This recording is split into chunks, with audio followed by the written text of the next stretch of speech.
Hey everybody, Jeremy here with the Rust Runner. I've been telling you guys in the last several videos that I've spent a lot of money on the Rust Runner, trying to start getting the parts to get it ready. So I just kind of want to show you some of the parts. As you know, this is the 72 Road Runner that I call the Rust Runner because it's sort of rusty. And my plan is to make it fast, fun, and safe. And so in order to do that, I want to do the front suspension correctly. I want to do the rear suspension correctly, and all the drivetrain is going to be done perfect. Because it really doesn't matter how well the car runs, how well the car looks, or anything like that. If it's not safe, if the brakes don't work, the suspension's not good, none of it's worth it because you're just probably going to crash anyway. So I've invested a lot of money into parts. This is all out of pocket. I've sold 2 trucks, Gramps and then a Dakota that I had, and the majority of money from both of those vehicles is right here in these parts, as well as some parts that I will show you a little bit later that aren't right here. With the exception of some of the used parts that I'm getting from my work, those are the only ones that I'm getting a discount on at all. All this other stuff is paid for out of pocket. There's no sponsorship, there's nothing like that. I'm showing you these parts because I personally like them, I personally believe in them, and I think they're good parts. Are they cheap? No. Some of them maybe, but reality, no. There's probably $3,000 plus in parts I'm going to show you right here. Now,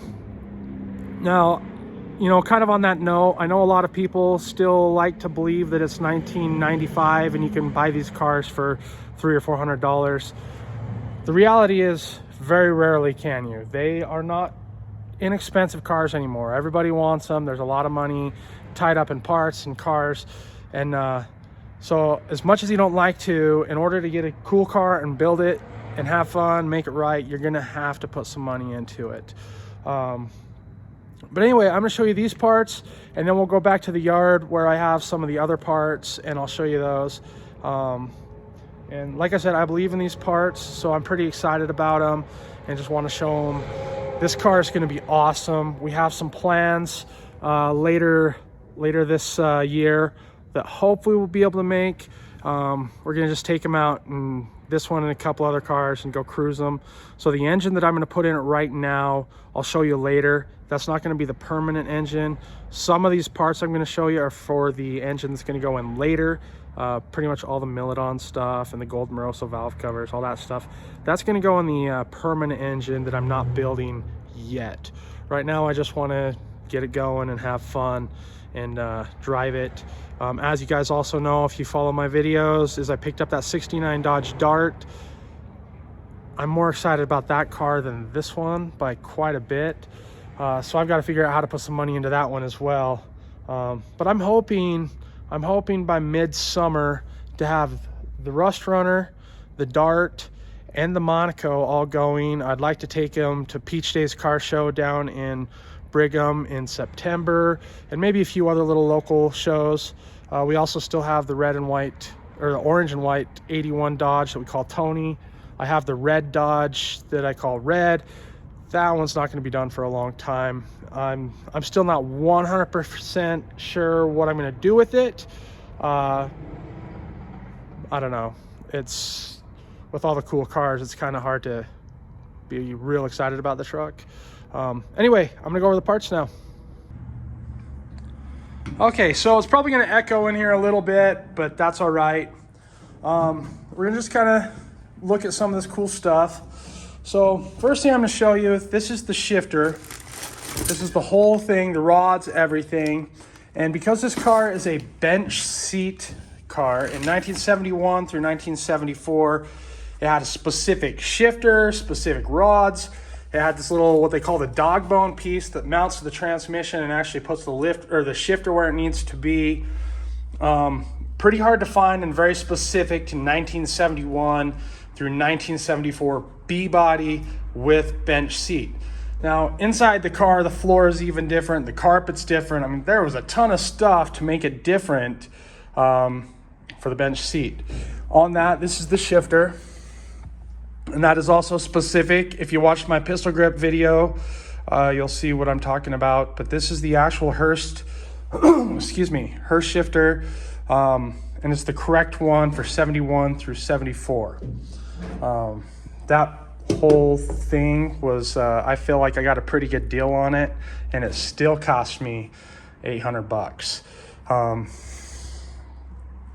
I don't like that at all, but it was a part that you need to have for this car and to make it drive, and it'll be cool. I mean, it's gonna be fun grabbing onto that and shifting. Put that. So on the front suspension, in right here, these are PST torsion bars. I feel like the new torsion bars and a little bit stronger, they're gonna make the front end way better. I've done a lot of stuff, or I've got a lot of stuff for the front end. That box right there, that's a complete PST front end kit, polygraphite. And then these are QA1 strut bars. Those things are awesome. There's great reviews on them. They look cool, and they just are so much nicer and more efficient than the original ones. The original ones, your rubber bushing goes bad, and then you've got that play and you tighten it up and your wheels aren't sitting in the right place. These eliminate all that problem, and you can adjust them so your wheel sits center in the wheel well or where it needs to be. Very awesome, very, very well designed piece. While we're on QA1, I also got the tubular upper control arms. These are nice. Very well built, very well designed, and way stronger than the original ones. The original ones are just stamped steel, and you can actually even flex them with your hand if you really try. Those ones, you're not going to be able to. Really nice upgrade to any Mopar or even X brand car. Sorry, Ford or Chevy. Just really awesome upgrade. Continuing on, so this is a kit also from PST. So I've got the PST torsion bar, got the PST lower control arm rebuild kit with the stiffening. So these weld on. So basically, your lower control arm is shaped like that, okay? And so you've got this opening at the bottom here. Well, you weld these pieces in, this bottom part, and it makes it a complete box. So it really stiffens it up, makes your front suspension just that much better. And I mean, the front suspension on this car should be absolutely awesome when I'm done. That box right there, that is US car tool subframe connectors, and those ones are welded in. They're cut so that they match the floor, and you do a full-on weld, and they're supposed to be about the best there is. I'm gonna add a little other stiffening while I'm under there, up around like just the cross member and torsion bars. So I'm hoping the front end's gonna be awesome. The Falcon that I have that I'm building, you'll see it here soon. Once it sells, basically the whole amount of money from that Falcon is gonna go to the rear axle and rear suspension. Because like I said, I want this car to handle awesome, and I want it to stop well, and I just wanna go beat on it. I'm gonna have a lot of fun with this car, and I hope you guys do as well. Anyway, continuing on past that. So these are some vintage parts, and I don't know anybody that doesn't love the gold Moroso valve covers and air filter assembly. These ones aren't perfect by any means, but I am so excited to throw those on the engine. I cannot wait to have that engine ready, and I think they're gonna go on the permanent engine, not the one that I'm gonna just slap together for now. But I wanted to show them to you because they're just so awesome. Along with that, I've got the gold Milodon timing cover right there. That's gonna go on the permanent engine. It's not gonna go on the 440. A couple other Milodon pieces. There's an oil pan, the deep sump underneath the car. I'm worried about using it a little bit just because here in Utah, the roads are kind of crappy, and you know, the car's already sit kind of low.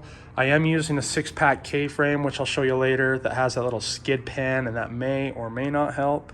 But for now, the oil pan I'm going to use is a factory one, but it is the 402 big one. So this has like capacity for an extra quart from normal. These were generally on like 6-pack and Hemi cars, maybe Hemi cars. I actually don't know that. But anyway, so that's going to go on the car for now. As you can see, I've got a Mopar Performance. just forgot what they're called. Windage tray, there we go. Got the Mopar Performance windage tray that will go in there, and a new pickup. These, I love vintage Accel stuff. So I've got the wire looms. I'm not sure if I'm gonna use them on this engine or wait until I build the permanent one. This here is a cool vintage Accel electronic distributor for a 440. Really cool piece, I had to have it. That part was actually given to me. I don't know what it's worth, but I don't care because it's awesome. I'm gonna use it. Let's see, where else are we gonna go? So here's another thing. I've used this company on a lot of other bolts and applications, and I'm really happy with them. It's called Rogue Bolts on eBay. And this is a whole stainless Allen kit, but some of the stuff I want to do studs. The stud kits are really nice. This is like valve cover studs. This here, this is oil pan, and this is header, I believe, or I don't remember what that one is. That's not good. Anyway, I'll figure that out later. But I love Rogue Bolts kits. They're complete, they're nice, they're well made. And I haven't had any problems. I used them on Gramps, and I've used them on a couple other projects, and I've really been pleased with them. So no problem with them. I recommend them to anybody. Let's see, some Mr. Gasket head bolts. That will probably be for the permanent engine. Then the Accel 8.8 wires. I mean, there's a ton of stuff. Like I said, the front suspension is going to be awesome on this car. I really can't wait. I've got to send some stuff out to get sandblasted, and then I'll be able to start assembly. Let's see, a few other little parts here and a few other parts there. And then this whole tote container of parts. Lots of cool stuff. There's the going pedestals. I do have a wing for the back. Pretty excited about that. I know a lot of people don't like the wings on the back of the 71, 72 Road Runners because everybody does it. But every time I've ever really dreamt of a 71 or 72 Road Runner, I dreamt with the wing on it. So I'm gonna go ahead and put it on just for fun. Anyway, so real quick, there's the glimpse of the Monaco. That car will probably be getting out pretty soon. My dad actually wants to play with that one and work on it. So kind of excited to see him work on it and do his thing. Pretty much just gonna let him do whatever he wants with it since I have all my other projects too. And then, like I said, these are the wheels that are going on it. These are 1974 Fenton RTs. And then I've got Cooper Cobras on it. As you can see, bigs and littles. They're gonna look really cool on here, I think.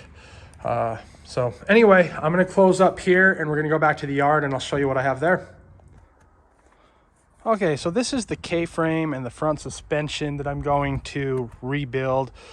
Basically, I wanna have it all set and ready so I can just lift up the Rust Runner and pull everything out and put all the new in all at once, hopefully even with the engine sitting on the K-frame. Now, as you can see, there's a lot of work that needs to be done on this.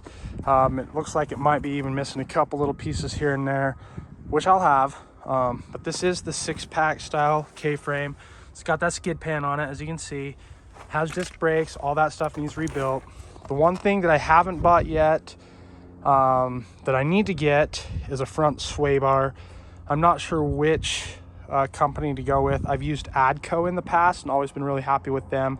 So I may do Adco, but I don't know yet. I need to do a rear one as well, and you want matching front and rear sway bars.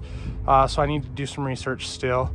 Also want to use Caltrax on the rear. So there's going to be a lot of cool stuff on the rear end. Like I said, the Falcon, basically, once I get it done and sold, all of that money is going to go to the rear suspension and rear end.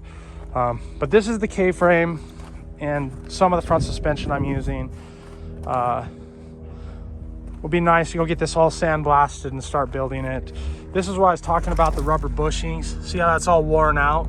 So that wears out, does the same thing on a car you're driving. And so if you're driving a car, it's all worn out like that, it allows movement in the front end and it's not stiff, it's not safe, and it just won't handle very well. But I need to get this all tore apart, sandblasted, and then start on it. Now we're gonna walk over and go inside the trailer, and I'll show you the rest of the goodies. Okay, so here's part of the fun part. So what we have here is the 440 that I'm gonna use, and that is a 68 440 HP. I'm not really gonna do anything to it. It supposedly ran good when it was pulled, so I'll probably re-gasket it. That's about it. I may use some Mickey Thompson valve covers that I have over there and put on here, that intake, and obviously a better carburetor. This is an original 1972 dual snorkel air filter off of a 440, so that will look cool on there and fit the year of the car, as well as the correct 72 HP manifolds. I don't want to do headers just yet because of the plans that we have later on with the Rust Runner, the 6-pack Super B, and a 70 CUDA. We're going to go on a little bit of a road trip this fall if everything works how it should. You guys will be able to come along via video. It's going to be awesome. I'm really excited about that, and I'll tell you more about it as we get closer and get things going. Then, as I've stated, I'm using a 4-speed, even though the Road Runner was originally a 400 3-speed car. I'm doing a 440 and a 4-speed. And any sharp-eyed Mopar guy will notice that this is an 18 spline, which is the Hemi 4-speed. I want to build it solid right from the get-go. The rear end that I'm planning on using is going to be a truck Dana 60 that we're going to cut down and make it work with the car. I'm going to use Caltrax, the rear sway bar. I'm thinking rear disc brakes, probably 354 gears, and definitely want the Sure Grip unit in it. Now on that, I'm very, it's one of my pet peeves when people say posi. I have heard in Dana the correct term is posi, but I'm going to stick with the Mopar stuff and say Sure Grip because that's what I like. As you can see, I've got my flywheel here, bell housing, basically the whole drivetrain or the whole engine, trans, everything right here. I already showed you the pistol grip that I have. So one of the cool things about this is all from a couple different finds that we've got purchased, and I really appreciate my job, the company I work for, DD Auto Salvage here in Logan, allowing me to buy some of these parts and keep them for the cars I'm building. In fact, the Road Runner, as some of you probably have seen, it came from the whole New York purchase, and I really just wanted to keep that car and build it, and so I'm really excited to be able to do that. Anyway, also just want to let you guys all know, since when this video goes live, I will literally be unloading stuff at Muscle Cars at the Strip in Las Vegas, which is, I believe, the 18th through the 20th of March. We're going to be down there as swap meet vendor, so I will be bringing a lot of this stuff here. Or like I said, when you watch this, I'll actually be unloading some of this stuff. So be sure to come check me out. I don't know where exactly I'll be, but we are going to have a lot of Mopar stuff and hopefully some other stuff, some all hot rod type stuff. Anyway, maybe I'll even bring this pistol grip down here so anybody that comes can just feel it, because I'll tell you what, like I already said, there's just nothing like the feel of a Hurst pistol grip in your hand, especially when it's in the car and you're slamming those gears. But anyway, guys and gals, thank you so much for watching my channel. Thank you so much for subscribing. I really appreciate it. I know there's not much action in a lot of my videos just yet, but we're working on it. It's starting to get warm outside. I mean, look how nice it is out here. It's sunny. It's a lot colder than it looks, but it's sunny. We're able to do things, and that just means there's going to be projects going. There's going to be more cars for sale. There's going to be all sorts of fun stuff happening. I mean, look how many parts I've got to figure out. It's just stupid. I've got so much here. It's almost overwhelming, honestly. There's the 6-pack Super Beast still here. Anyway, thanks again. Hope to see some of y'all out at Mopars at the Strip, and talk to you soon.